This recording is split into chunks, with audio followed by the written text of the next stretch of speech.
Back here on the No Holds Barred podcast, and our next segment is going to be pertaining underrated wrestlers. Now, as you know, in the history of the WWE, there's been a lot of wrestlers that have been released before they hit their potential, or they've been saddled with a gimmick that didn't necessarily go anywhere.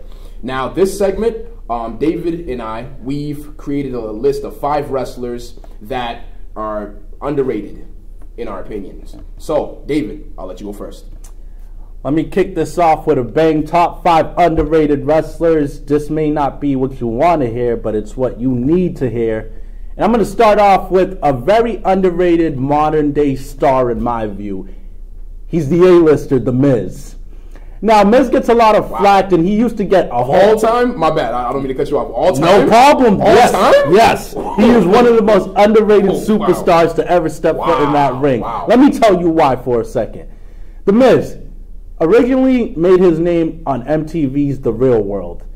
He always had a dream of becoming a WWE superstar. He would get laughed at, that he doesn't look like a superstar, that he would never make it, and all of this and that, and the whole 9 yards. But guess what? He's made it. And I remember even Miz, it's well documented, even Miz has said himself that when he first got into the WWE, he wasn't the most popular guy. Guys in the locker room didn't give him respect. They just thought he was just a real world reject that just wanted easy bucks and wanted to cross over to try to wrestle. But you know what? He's carved out a pretty good career for himself in and out the ring. One of the few Grand Slam champions ever in the history of wrestling. Very few wrestlers have done that. He's an Intercontinental champion. And for those who don't know what Grand Slam means, it means you've won every title available that you've won it. He's won the Intercontinental title, he's won the US title, he's won the WWE title. The list goes on and on. He has that on his resume. His wife is Maryse. Yeah. That's always a plus when your wife is hot. He's although it is WWE films, giggle, he does cross over into movies, and it's well documented that if the WWE needs someone to do PR work or to be a spokesman or be an ambassador to the company, Miz is one of their go-to guys. If not Cena, Miz is the go-to guy to promote the company, and I just think that speaks volumes to his work ethic and who he is as a person, because he plays the cocky heel, smarmy, coward heel character so well, and he just makes people want to see him get beat up, and I think that's what a heel is all about. That's wrestling 101. He is a heel. You have to make the fans that are rooting against you want to see you get beat up, and he is the best at that, if not, one of the best of all time. So Miz is definitely one of the most underrated superstars ever.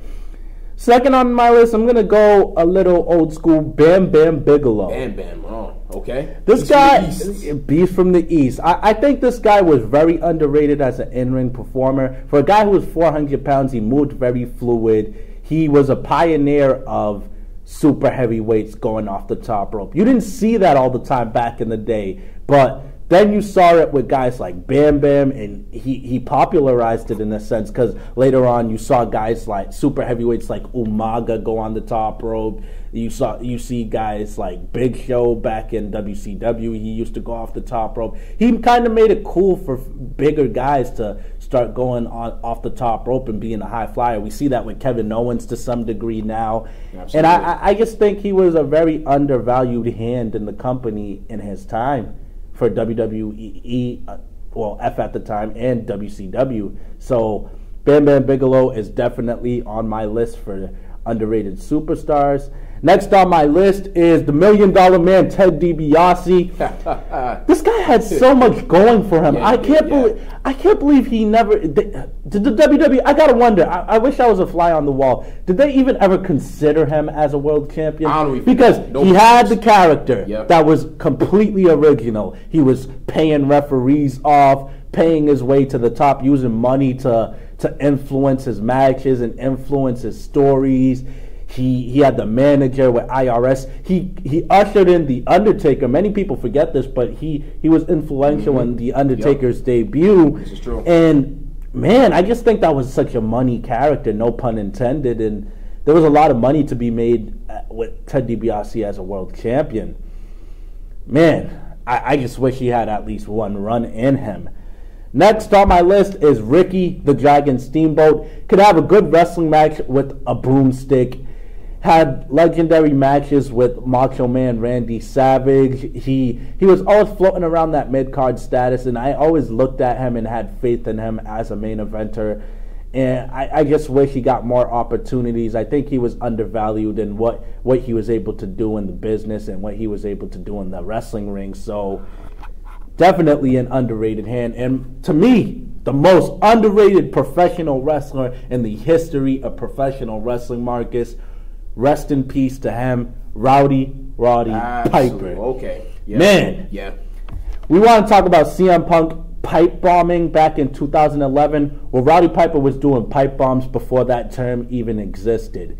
He would just shoot at the hip. Absolutely. It was almost like he had no filter. He was, to me, the first real anti-hero, the cool heel. Mm-hmm. He would say anything that came to his head. And he was just chaotic, like in and out the ring. And Piper's Pit, we've seen it in various forms. We've seen the highlight reel. We see the VIP lounge. We see Ambrose Asylum. None of that would exist without Piper doing Piper's Pit. Yep. Such a compelling interview segment within the realm of professional wrestling. Technically sound in the ring, oozes charisma, could work as a heel and a face. And man, that's another wrestler that I wish had at least one world title run, and the most underrated wrestler ever, in my view. If only, yeah. I always ask that question myself, if Roddy was, like, if he was ever going to be a world champion or why he didn't. But, you know, honestly, he still had a successful career, like you said. But no doubt about it. Absolutely. Now, here's my list. And this is in no particular order. From 1 to 5, I just consider them all in the same category of underrated. But first wrestler on my list is Taz. Now, wow, Taz is definitely underrated. You jeered at my list. I hear you. I like my pick more than Taz. Nah, man. Let me tell you something about Taz, man. When he was in ECW, the man is 5'6", but he was wrestled and portrayed as someone who was 6'5". His suplexes were very unique at the time. Nobody saw a exploder suplex at the time or a dragon suplex. He was just a shooter and a brawler. Like, he did famous promos where he shot on Vince McMahon, shot on Triple H. But when he went over to the WWF at the time, he was just reduced to just being a little guy who was angry, like very temperamental. He wasn't booked well. Not at all. And he had a following. He had a great debut with Kurt Angle, but they just let that fizzle away. And he had a following. He was one of the few ECW guys who could have definitely been something a little bit greater, but they let his size hinder his growth. But honestly, there's ways around it because, Rock's 6'4", Triple H is 6'5". I mean, he didn't have to do suplexes on them, but he could have just been a vicious brawler that Steve Austin was. And he was always fluid on the microphone and just a great heel and just an antagonist. I feel like Taz is definitely one of the most underrated of all time. Next on my list, a lot of people forget about this guy. Ultimo Dragon is one of the most underrated wrestlers of all time. Remember back in the Cruiserweight era in SmackDown. Curveballs Absolutely. Someone got to. Ultimo Dragon was part of the Cruiserweight division on SmackDown. Did you know that this man held 10 world titles at once outside of the WWE, and they never played up to that? They never announced it. They never made it a big deal. I had no idea. That's amazing. No one's ever did that. 10 at a time. Like, Ultimo Dragon had a following. In my opinion, he's on the level of like Jushin Thunder Liger in terms of global support and an international presence. Not only is he a high flyer, but he's a strong style guy too. So he makes wrestling look a lot more physical than what it really is. The only thing that hindered him, I can see, is that the fact that, he spoke no English, but you could pair him up with the manager. You could have paired him up with Paul Heyman back then. He could have been the first Heyman guy. You never know that. Paul Heyman's great, but he can't save everybody. I'll say that. I think he would have did justice to Ultimo, and just honestly, he was marketable because he has the mask. You could have had his mask sell at the concession stands. He would have made the company money, and he's believable at that too, And honestly, one more thing about Ultimo Dragon. After Rey Mysterio, I mean, there's been some masked wrestlers like Sin Cara and Kalisto. And in my opinion, if there's not a change in Kalisto or Sin Cara, I don't see them getting far. But if they would have honestly put the rocket ship on the back of Ultimo Dragon, he could have went somewhere. So he's definitely on my list for that. Number 3, a lot of people might tell me that I'm crazy for this one, but Raven is definitely one of the most underrated of all time. You talk about cult leaders. You talk about Bray Wyatt. You talk about Kevin Sullivan. You talk about The Undertaker. Raven is up there, too, because he captured lightning in a bottle in ECW, you know. Before ECW, he was put up. He had to, you know, portray character after character, gimmick after gimmick, and nickname after nickname. Nothing caught on until Paul Heyman was just like, you know what? Let's just go a different route with you. Let's put a nose ring on you. Let's give you some torn clothing. Give you a leather jacket. You speak low, you know, and just tell a story at that. And his character got over.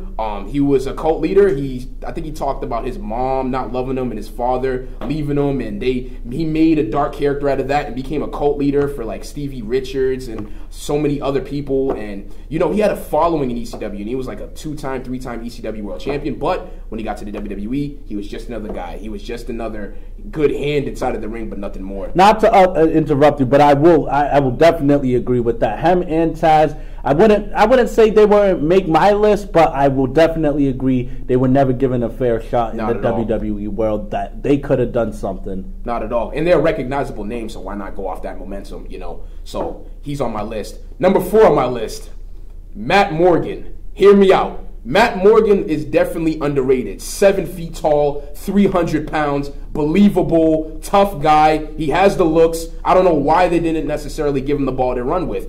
They gave him a stuttering gimmick. It was a joke. It was comedy, you know, and he was just another big man. Well, Bubba Ray had stuttering in his gimmicks. The Dudleys were over. But the Dudleys were over. He didn't need the gimmick, you know. They had the whole tie-dye shirts and the overalls. Like and also they were great heels at that. You can't really put him in the same category as Bubba Ray, but I see what you're saying. But at the same time, think of just the giants in the WWE, like Great Khali and, of course, the Big Show. I think Matt Morgan could have fit in there, and he could have surpassed Great Khali, in my opinion, because he could talk, you know, and he's proved that when he was in TNA. Unfortunately, they didn't give him the belt there for whatever reason, but he was a formidable big man, and he could have been a lot more of something if they would have gave him the proper gimmick in time, but they didn't, so he's on my list. And 5th and foremost, definitely a forgotten name. I'm going to have to remind you of this person, Kevin Thorne from ECW. Wow. Or Mordecai, if some of you know him as that. Kevin Thorne, big man, 6'3", 6'4", about 250 or so. Tough. He was believable. I think he had one of the best angry faces of all time. You know, never cracked a smile at all. Never broke character. Very vicious. I compare him to like Sheamus in a sense, but honestly, after ECW fizzled away, I'm surprised that they didn't try to take his character and put it on Raw with the whole vampire gimmick. You know, even though Gangrel did it, he had his own flavor with it, with him and just his valet at the time. Like, I felt like there was potential there. Who knows? He could have been a world champion if they would have kept the ball going with him. You know, he wasn't bad in the ring, and he was just brutal and a brute at that. So Kevin Thorne is definitely number 5 on my list as a underrated wrestler in the WWE. I like the creativity. You could tell you went into the archives, you know. Absolutely. Pure wrestling junkies will know who you're talking about, even though, you know, some people may not know, but the real wrestling fans will know. If you think you know, feel free to leave comments on Facebook, leave comments under our YouTube channel. Feel free to comment anywhere. We're on iTunes, we're on Facebook, we're on YouTube. You can view us on various outlets. And remember, we'll hold your attention.